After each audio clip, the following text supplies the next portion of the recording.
Hi everybody, I'm Mark Freestead with today's Daily Hope from the Great Verses series. We're in the book of 1 Timothy and we're in chapter 4, verse 12.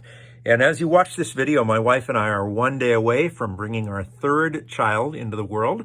We'll go from a family of 4 to a family of 5. So kind of appropriate that today's verse deals with young people. And here's what Paul writes to Timothy, his protege. He says, "Don't let anyone look down on you because you are young, but set an example for the believers in speech, in conduct, in love, in faith, and in purity." Paul was obviously very proud of Timothy, thought a lot of him, but this verse inverts the mentorship relationship. Normally, when we think of getting a mentor, we're thinking of someone who is years older than us.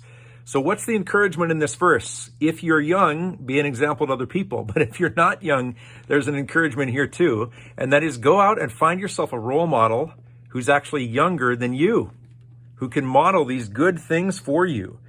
Speech, conduct, love, faith, and purity. That's my challenge for you. Go meet someone younger than you who can be a role model to you in those areas.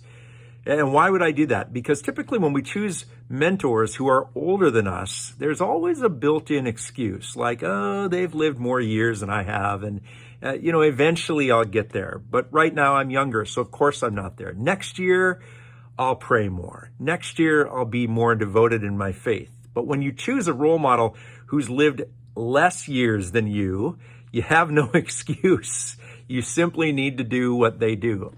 My children, who just turned 5, often inspire me with their faith. It's so simple, but it's so trusting and so profound.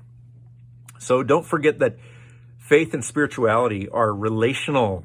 They're not primarily cognitive. They're primarily relational. That's taking the things that we know and putting them into practice. And they may not know much, but sometimes they do a much better job than their dad at putting what they know into practice and simply trusting and being.